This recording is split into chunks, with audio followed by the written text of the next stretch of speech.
आप सभी को प्रणाम, नमस्कार, जय जय श्री राम। आज मैं आपके समक्ष आज की आवश्यकता के अनुसार एक विषय के बारे में विस्तृत रूप से बताने का प्रयास करूंगा कि नारी के ऊपर आज जो अत्याचार हो रहे हैं, जिस प्रकार से ये अत्याचार जब तक होते रहेंगे, जब तक शांति स्थापित नहीं हो सकती। नारी सशक्तिकरण का कार्य हमें करना होगा। नारी को सुरक्षा देने का कार्य सरकार को करना होगा। नारी को, चाहे वो गरीब है अमीर है, पहली बात तो कोई गरीब अमीर होता नहीं, ये तो हमने बना रखा है, ये गरीब है या अमीर है। नारी नारी है, इंसान इंसान है, इंसानियत इंसानियत है। आज मैं उसके विषय में आपको बताऊंगा। अब कुछ ऐसे उदाहरण बताऊंगा कि हमारी देश में कैसी कैसी नारियां हुई हैं और उन नारियों ने क्या क्या किया है। और सर्वप्रथम तो मैं आप सभी से ये प्रार्थना करूंगा कि भाइयों, बच्चों को धर्म के साथ जोड़िए। आज समय बहुत कठिन है, सब जानते हैं। आज धर्म की बहुत आवश्यकता है। प्रयास कीजिए बच्चे धर्म के साथ जुड़ें। इस आधुनिकता में कहीं कहीं ऐसा न हो कि हम अपना जो अस्तित्व है उसको ही भूल जाएं। ये आधुनिकता जितना भी हमारे देश में आ रही है, या उधर से विदेश पश्चिम सभ्यता ने जिस प्रकार से हमारे बच्चों को ढक रखा है, ये निसंदेह बहुत भयावह है। आज इंग्लिश बोलना बहुत आवश्यक हो गया, परंतु इंग्लिश कोई लैंग्वेज नहीं है, मैं इसके बारे में आपको बताऊंगा। लेकिन आज देखते हुए समय को आज बोलना आवश्यक हो गया है, क्योंकि आज हमारे ही देश में इंग्लिश पढ़ाई जाती है। मतलब इंग्लिश कोई भाषा नहीं है, कॉपी पेस्ट है। कपड़े, बच्चों के कपड़े पहनने का स्टाइल जो है, पहले कितने सुंदर बच्चे लगते थे, कितनी सुंदरता थी इस देश के अंदर, कितने त्योहार मनाए जाते थे एक साथ मिलकर के। आज तो मोबाइल से ही बस वो भेज दिया, हैप्पी, जो भी त्यौहार है मन गया त्यौहार। आज लोगों के पास एक साथ बैठने का समय नहीं है। आज इकट्ठा होकर 10 आदमी आपको कहीं एक जगह अगर बैठे मिल जाएं, तो ये समझिए वो उसके उस धरती का बड़ा सौभाग्य है कि 10 लोग एक साथ बैठे हुए वहां पर मिले। पड़ोसी को पड़ोसी की पता नहीं होती 6 महीने तक आखिर रो क्या रहा है। तो आज मैं उसी संदर्भ में आपको कुछ बताना चाह रहा हूं कि भाइयों, मन से कुछ बात आई, मेरे मन में एक ख्याल आया कि सतयुग की स्त्रियां कैसी थी, त्रेता की स्त्री कैसी थी। अगर आज आप अपनी संतानों से उनके बारे में जानना चाहो, तो क्या उनको पता है? मैं इस विषय को लेकर, मैंने अभी जैसे आपको बताया, चारों युगों की यात्रा स्त्री, चारों युगों की स्त्री की यात्रा, हमारे धर्म की वैज्ञानिकता और हमारी व्यवस्थाएं जिससे हमारा अस्तित्व बनता था, और उन व्यवस्थाओं के पीछे विचार संहिता, और विचार संहिता के पीछे का आधार, वो सब उस समय काम करते थे जब हम अपने बच्चों से और सभी लोगों से मिलजुल करके धर्मानुसार सभी कार्य करते थे। आज कानून बहुत कठोर होने चाहिए। पापियों को कभी माफ नहीं किया जाना चाहिए। पर आज भी अगर घर के अंदर 20 साल के भाई के साथ यदि 18 वर्ष की उसकी बहन सुरक्षित है तो वहां कोई थानेदार नहीं बैठा है। वो कैसे सुरक्षित है? क्योंकि ये हमारी धार्मिक व्यवस्था है। वहां कोई कानून का दंड विधान नहीं है, कानून डंडा लेके नहीं बैठा। वो व्यवस्था हमें किसने दी? वो व्यवस्था हमें धर्म ने दी कि ये तेरी भगनी है और अपनी भगिनी के प्रति स्वप्न में भी किंचित मात्र भी बुरा नहीं सोच सकता। किसकी दी हुई व्यवस्था है? स्त्रियां विवाह उपरांत धर्म पत्नियां कहलाती हैं। और ये किसकी व्यवस्था है? सालों साल दूर रह के स्त्रियों के प्रति, तुम्हारे प्रति, स्त्रियों के प्रति वफादार बने रहते हैं। तुम उनका वियोग झेलती हो पर किसी पुरुष के प्रति मन में 1% भी बुरा भाव नहीं आने देती। ये किसने दी व्यवस्था हमें? ये हमारे धर्म की व्यवस्था है। इसलिए धर्म से संचालित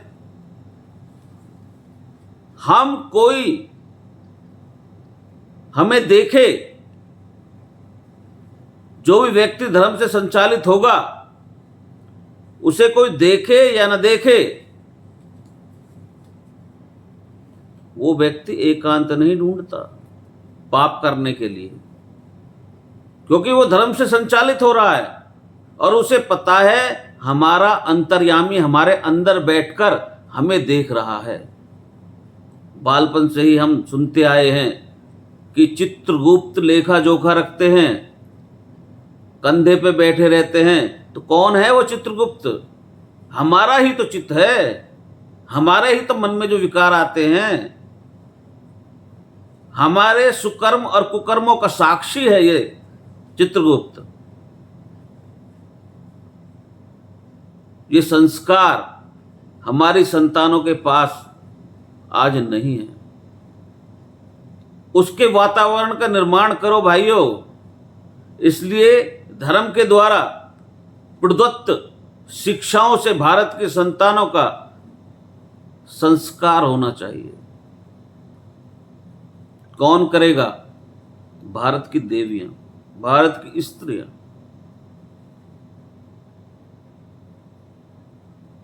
इसलिए न जाने क्यों स्त्रियों के इतिहास के विषय में मैंने जब सोचा कि आज देखता हूं इतिहास पलट के क्या है हमारा इतिहास स्त्रियों का, जो लोग आज कुछ नहीं समझते स्त्रियों को, आप हर जगह देख लीजिए। चलिए वो तो बाद में बात करूंगा मैं। किन राहों से होकर आई आज कहां मैं ये देखूं। मैं ऋषि पत्नी सती नारी थी, तब देवराज से ठगी गई। रघुवीर चरण रज को तरसी, मैं अयोनिजा जब सीता थी। मैं देही जनक नंदनी थी, तब राक्षस द्वारा हरी गई। निष्पाप मानते रघुवर थे, फिर भी दी अग्नि परीक्षा थी। महलों का सुख क्षण में त्यागा, महलों का सुख एक पल में त्यागा। राम के पीछे पीछे उनके चरणों का अनुगमन कर चली। मैं छाया वन पति संग चली, अवधि पर लौटे अवधपति छाया, पत्नी की फिर भी द्वारा वन में चली गई। मैं सूरसेन की प्रथा बनी थी, कुंती बोझ की गोद गई। ऋषि सेवा का वरदान मिला, शत शत पापों से ये गुणकर हो विवश नदी में बहा दिया। जिस दिव्य पुत्र को था जन्मा, मैंने वो समीप था जीवन पर अपमान अग्नि में जला दिया।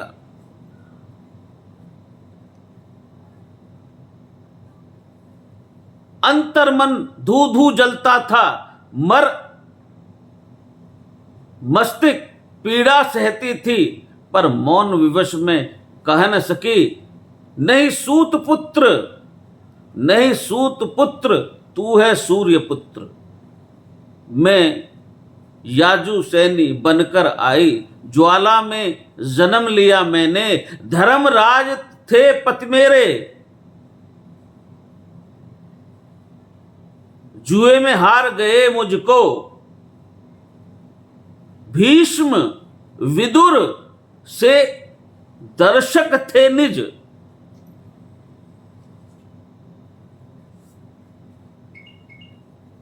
कुरुसभा में बलि पशुजी, निज देवर के हाथों जाती मैं अपनी लाज बचाती थी। ये एक नारी की व्यथा न थी, ये एक नारी की कथा न थी। न जाने कितनी मौन प्रथा अग्नि को समर्पित सीता थी। न जाने कितनी मौन प्रथा अग्नि को समर्पित सीता थी। कितनी पांचाली बेवश थी, तब व्याकुल हो नारायण बोले। तब व्याकुल हो नारायण बोले, तुम शक्ति स्वरूपा दुर्गा हो स्वरा तुम्ही, तुम लक्ष्मी हो। मृदु ऋषि नारी मीरा बनकर भक्ति रस की बन धार हो। के शब्द शाप की क्या विषाद, विषया विषदा भेजे कोई, अपने पथ से निष्फल कर दो। हे सीते यदि ज्वाला, हे सीते यदि ज्वाला ही है तो जौहर की ज्वाला में जलो, जौहर की ज्वाला में जलो। चिता भस्म का तिलक लगाकर जन जन तुमको नमन करे। हे प्रथा बनो पन्ना ध्याया, फिर जयवंती जी जा बन पर सुत सिंहासन सुखवारो। हे शूरवीर जग सुत से पहले प्रात तुम्हारा नमन करे। हे मुंड मालिनी चामुंडा हारी, हे मुंड मालिनी चामुंडा हारी की रानी बनकर जाओ। निज पतिगल मुंडमाल अद्भुत बनकर इतिहास रचो अब तुम। गुरुजन परिजन हे याग सैनिक, रणचंडी बनहूं विधवा, पर संतन नहीं अपनी झांसी नहीं दूंगी, झांसी नहीं दूंगी। हे कृष्ण यूं हुंकार भरो कि 7 समुंदर पार रखा हरि का सिंहासन डोल उठे, हरि का सिंहासन डोल उठे। हाय सदी एक न बीती, दुर्भाग्य। हाय सदी एक न बीती, किस ओर वह नारी, वह चली नारी है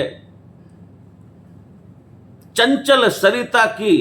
आज भला शब्दों के अंतर पहचानो, अक्षरंदलता स्वतंत्रता नहीं होती। ये यात्रा वहां से चलती चलती चलती चलती यहां तक पहुंची है भैया। आज भारत की देवियां अनुशासन होने को शासन समझ बैठी हैं।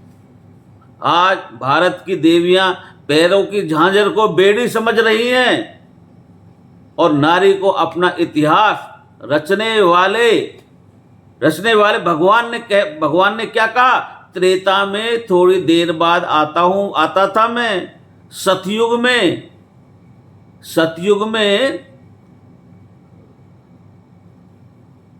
त्रेता में तो थोड़ी देर बाद आता था, सतयुग में देर से आता था, द्वापर में भी समय में लगाता था, पर कलयुग की देवियों मैं, भगवान कह रहे हैं, कलयुग की देवियों मैं तुमसे कभी विलग नहीं हूं, हमेशा तुम्हारे साथ हूं। तुम जो चाहो अपना भाग्य लिखो, तुम सोच समझ कर मार्ग चुनो, नारी अब तुम पर छोड़ा है, जैसा चाहे निज भाग्य लिखो। उस यात्रा को करते करते यहां आज हम कहां खड़े हैं? वो जगह कौन सी है? वहां हमने क्या अपने अस्तित्व को पहचाना है? आज मैंने आपके समक्ष सभी नारियों का इतिहास, साहस, धर्म, धैर्य के विषय में मैंने आपको बताया और मेरा बताने का प्रयास सबसे पहले यही था कि समाज ये संकल्प ले कि हम गर्भ में बच्ची को नहीं मरने देंगे, नहीं तो एक और बच्ची को मारने वाले और दूसरी ओर गाय की बच्चों को मारने वाले और दूसरी ओर दुर्गा और चामुंडा की पूजा करते हैं और फिर 9 कन्याओं को बुलाकर खाना खाते हैं। तो इस प्रकार के दोहरे चेहरे मत दिखाइए भाई, ये चेहरे लगाकर मत घूमिए, ये दंभ, ये पाखंड छोड़ दीजिए यदि हिम्मत नहीं है तो। इस धरती पर जब तक इस भारत में सुख जब तक स्थापित नहीं हो सकता, जब तक 2 पाप होते रहेंगे। एक, पेट में बच्चियों को मारने का सबसे भयंकर पाप, और दूसरा मेरी गौ माता का कत्ल जब तक इस धरती पर होता रहेगा तब तक इस धरती पर शांति का संचार कदापि नहीं हो सकता। ये दोनों ही देश को, धरती को समृद्ध, संपन्न बनाती हैं। एक माता है तो एक बिटिया है, इन दोनों के बीच में पूरा ब्रह्मांड है। आप सबको नमस्कार, जय जय श्री राम। लंबी हो जाती है बहुत यार।